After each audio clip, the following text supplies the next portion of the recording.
The roast lamb sat perfectly browned in the center of the table, studded with garlic and rosemary. The potatoes were whipped to a cloud-like consistency. The asparagus was blanched and glistening with butter, and a rich, dark gravy simmered in a porcelain boat. It was a meal worthy of a magazine cover, and I had spent the entire day preparing it for my husband's family. My mother-in-law, Susan, poked at a piece of lamb with her fork, her mouth twisted into a familiar, sour purse. "Sarah, dear," she began, her voice dripping with false sweetness, "I do appreciate the effort, but this is quite dry, isn't it?" My father-in-law, Bob, let out a short, humorless laugh. "Dry is being generous. It's tough as shoe leather." He pushed his plate an inch away from him, a gesture of finality. My husband, Mark, stared intently at his own plate, refusing to meet my eyes. His silence was the sharpest cut of all. Mark's sister, Emily, the golden child, sighed dramatically. "And the potatoes are so lumpy. Honestly, Sarah, do you even own a ricer?" The criticism was a familiar chorus, a song they sang every time I was forced to perform the role of the dutiful daughter-in-law. For years I had smiled through it, apologized, and promised to do better. But tonight was different. Tonight, their years of quiet condescension and outright insults had reached their limit. I said nothing. I simply wiped my mouth with my napkin, folded it neatly, and placed it on the table.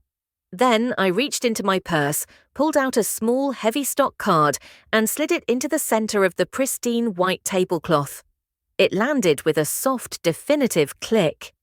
The card read, "Sarah Jenkins, Senior Food Critic, The New York Gastronome."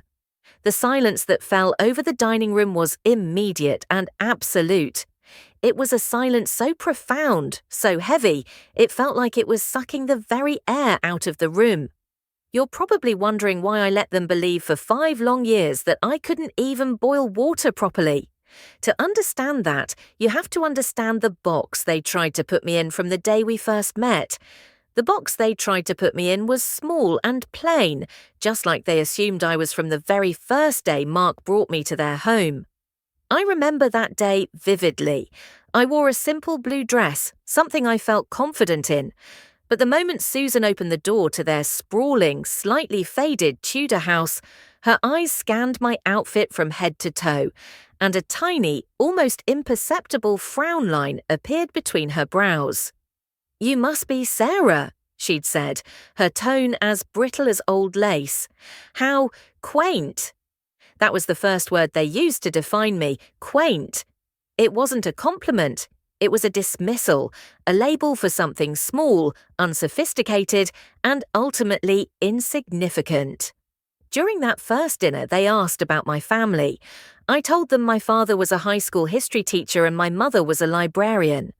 Bob had nodded slowly, a look of profound pity on his face. "Noble professions," he'd declared, as if speaking of missionaries heading to a third-world country.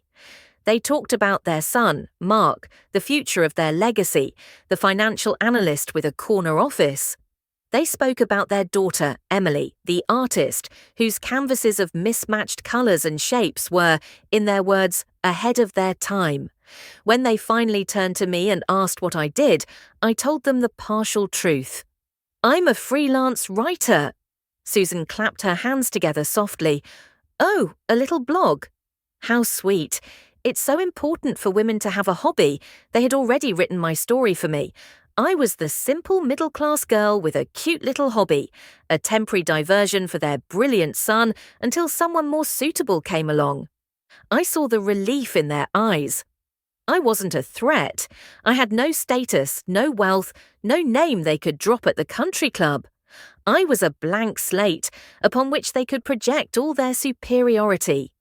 And Mark, he just sat there, smiling weakly, letting them do it. He never once said, "Actually, Sarah gets paid more than I do to eat at the best restaurants in the world." He never defended me. That's when I decided to let them have their story. I wanted to see how far they would take it. Letting them have their story became a quiet, personal experiment. In the beginning, I thought Mark would eventually step in. I thought he would get tired of their snide remarks and set the record straight. But he never did. His spine, it turned out, was made of jelly. When we were alone, he would apologize for them. "They're just from a different generation, Sarah," he'd say. "They don't mean anything by it." But they did. They meant every single word. They were building my cage, bar by bar, and my husband was holding the hammer. The cooking narrative started at our first Thanksgiving together. I brought a pumpkin cheesecake with a ginger snap crust and a salted caramel drizzle. It was a recipe I had perfected, one that had earned rave reviews in a feature I wrote on modern holiday desserts. Susan took one bite. Her eyes widened in genuine surprise for a fraction of a second, and then the mask slipped back into place. My, she said to the table. "Sarah's found a wonderful bakery, hasn't she?" I just smiled. "I made it myself," I said softly. She patted my hand. "Of course you did, dear." A valiant effort. They couldn't allow me to be good at anything. If I did something well, it had to be a fluke, a lucky break, or someone else's work. My competence was a threat to their carefully constructed reality. From that day on, I was assigned the role of the family's culinary project. "Sarah, you're in charge of the green bean casserole," Susan would announce, a glint in her eye. "Let's see if we can get it right this year." It became a running joke. Every holiday, every family dinner, my contribution was placed under a microscope and found wanting. The turkey was dry, the gravy was thin, the salad was overdressed. They needed me to be a failure. It gave them a strange sense of satisfaction, reinforcing their belief that Mark had married beneath him. So I started to lean into it. I stopped making my best dishes. I made simple, unremarkable food. I gave them exactly what they expected: mediocrity, and they feasted on it, their criticism growing bolder with each passing meal, never realizing the joke was on them. All the while, my real work, my secret life, was thriving. My column was syndicated. I was a finalist for a James Beard Award. I was ghostwriting a cookbook for one of the most famous chefs in the world, and they thought I couldn't properly roast a chicken, and so I let them build their narrative. For 5 years, I was Sarah, the sweet, simple girl with a hobby blog who couldn't cook to save her life. I absorbed their condescending advice and their thinly veiled insults, all while my real life was a world away, a world of deadlines, 5-star restaurants, and a reputation that chefs in 3-star Michelin establishments respected. Which brings us back to tonight. Back to the heavy silence around the dinner table, the perfectly cooked lamb growing cold, and my business card sitting like a judgment in the center of it all. Susan was the first to move. Her hand, adorned with an old diamond ring, trembled as she reached for the card. She held it close to her face, her lips moving silently as she read the words over and over. "The New York gastronome," she finally whispered, her voice thin and reedy. "What is this?" Bob snatched it from her fingers. "It's a joke," he blustered, though his face had lost its ruddy confidence. "She's printed up some joke card."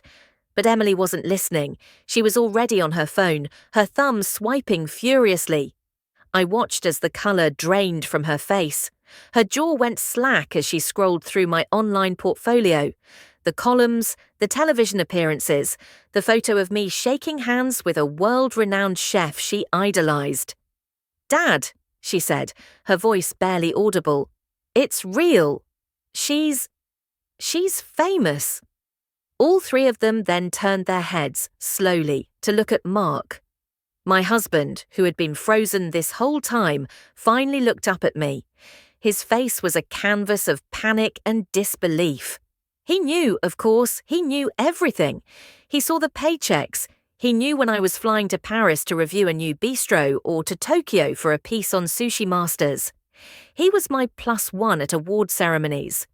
He had lived a lie right alongside me, but his lie was not one of strategic silence. It was one of pure, unadulterated cowardice. I looked back at him, my expression unreadable. Then I turned my calm gaze to his parents. "For 5 years," I said, my voice even and clear, "you have taken every opportunity to criticize my food. I find that deeply ironic. My opinion is my profession. My words can make or break a restaurant. And all this time, I've been getting your amateur assessments for free." Bob's face turned a shade of mottled purple. "Amateur!" he sputtered, slamming his fist on the table, making the silverware jump. "You deceitful little... You've been laughing at us this whole time." Susan, however, took a different approach. Her shock morphed into a mask of wounded fragility. Tears welled in her eyes. "How could you, Sarah?" she whispered, her voice trembling with manufactured pain. "We treated you like a daughter." "Why would you lie to us?" I almost laughed. It was the most predictable response imaginable. When caught, they immediately became the victims. "Let's be clear, Susan," I said, my voice cutting through her performance. "You never treated me like a daughter. You treated me like the hired help. You needed someone to feel superior to, and I fit the part perfectly. A simple girl from a simple family. My only lie was not correcting the assumptions you were so eager to make. You didn't want to know the real me. You wanted a project, a charity case, and I let you have it." I turned to Bob. "And as for laughing at you..." Number. I haven't been laughing. I've been taking notes. That's when Mark finally found his voice. "Sarah, stop," he pleaded, reaching a hand across the table. "That's enough. You've made your point." I looked at his outstretched hand and then back at his desperate face. For a moment, I saw the man I thought I had married, the charming, gentle man from college, but he was gone, buried under years of weakness and compromise. "You're right, Mark," I said, my voice softening just enough to draw him in. "I have made my point." I stood up from the table, smoothing down my dress. "And I have one more to make." I walked over to my purse, which was resting on a sideboard. I didn't pull out another business card. This time I retrieved a thick folded envelope. I walked back to the table and placed it directly in front of my husband. "What's this?" he asked, his voice wary. "That," I said, "is our divorce papers. I had them drawn up last week." The colour drained from his face, and Susan let out a small gasp. "You see," I continued, my voice returning to its calm, even keel, "this was never just about your family's appalling behaviour. It was about your complicity. It was about you watching them chip away at my dignity day after day and choosing to do nothing. So you can have them. You can have this house and this life and their approval, because you and I are finished." Mark just stared at the envelope as if it were a venomous snake. His mouth opened and closed, but no words came out. It was Bob who broke the silence, of course, with his usual bravado. "Divorce," he barked, a cruel smile spreading across his face. "Don't threaten us with a good time. My son was meant for better things than you." Susan nodded in agreement, dabbing at her dry eyes with a napkin. "He'll be so much better off," she said, already rewriting history. "He needs someone from a similar background, someone who understands our world." I let their words hang in the air, savouring the sheer, blissful ignorance. This was the moment I had replayed in my mind 1,000 times. "I agree," I said, my voice dangerously pleasant. "He should have married someone from his own background, someone with money." I paused, letting the implications sink in. "Oh, wait. That's what he thought he did." I turned my attention fully to my stunned husband. "Mark, why don't you tell them? Tell them about the bonus you got last year that paid for their trip to Europe." Mark paled, shaking his head slightly, begging me with his eyes. I ignored him.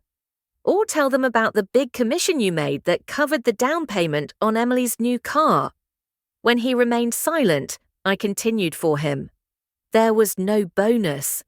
There was no commission, because for the past 2.5 years, Mark hasn't had a job. The silence that followed was different. It wasn't heavy anymore. It was hollow, a vacuum of dawning horror. He was laid off during the restructuring at his firm, I explained calmly, as if discussing the weather. He was too ashamed to tell you. Too afraid of your disappointment. So I made him a deal. I would support us. I would pay the mortgage, the bills, everything. I would even give him an allowance so he could keep up the pretense, so he could continue giving you money, my money, to maintain the illusion of being your successful son. I slid a single sheet of paper from my purse. It was a summarized list of major expenses. The $20,000 for your new roof, Bob. That was my signing bonus for a cookbook. Emily's studio rent for the last year. My freelance checks. Your country club membership, which you so graciously allow me to be humiliated at. Every cent came from me. You haven't been living off your son's success. You've been living off the charity of the poor, simple girl you thought couldn't even make gravy. The three of them looked at the piece of paper on the table as if it were a death certificate. In a way, it was. It was the death certificate of their pride, their status, and their comfortable, subsidized lives. Bob, for the first time since I had met him, was utterly silent. His face was a ghastly shade of grey, and he seemed to have aged 10 years in 10 minutes. Susan stared at Mark, but not with a mother's sympathy. She looked at him with the cold, hard eyes of a creditor who has just discovered they've been swindled. The disgust was palpable. Her perfect, successful son was a fraud, and worse, he had made a fool out of her. Mark finally broke. He shoved the divorce papers away and scrambled out of his chair, coming around the table toward me. He dropped to his knees, grabbing my hand. Tears streamed down his face. "Sarah, please," he sobbed, the sound pathetic and hollow. "Don't do this. I'm sorry. I was wrong. I love you. I'll change. We can fix this." It was a pitiful performance. He wasn't crying for me or for our marriage. He was crying for himself, for the life of ease he was about to lose. I pulled my hand from his grasp, not with anger, but with a final detached weariness. "No, Mark." "We can't," I said, my voice as calm as a frozen lake. "You don't love me. You loved my silence. You loved my ability to absorb your family's cruelty while you hid behind me. You used me as a shield against your own feelings of failure." I looked past him at the three frozen figures at the table. You all needed a scapegoat, someone to carry the burden of your own insecurities. You decided that person would be me. I picked up my purse and turned toward the door. I didn't need to say anything else. Their financial ruin was a matter for lawyers and banks, no longer my concern. I paused at the threshold of the dining room and glanced back at the meal I had so carefully prepared. The lamb, the potatoes, the asparagus, all of it now cold and untouched. "For what it's worth," I said, my voice clear and carrying across the silent room, "the lamb wasn't dry. Your palates are just unrefined." Then I walked out the front door and never looked back. The divorce was quick. I kept my assets, and Mark was left with his parents. They had to sell the house within 6 months. The last I heard, they were living in a small condo, and Bob was forced to go back to work as a consultant. I, on the other hand, just put a down payment on a beautiful brownstone in the city. It has a magnificent kitchen, and now I only cook for people I love.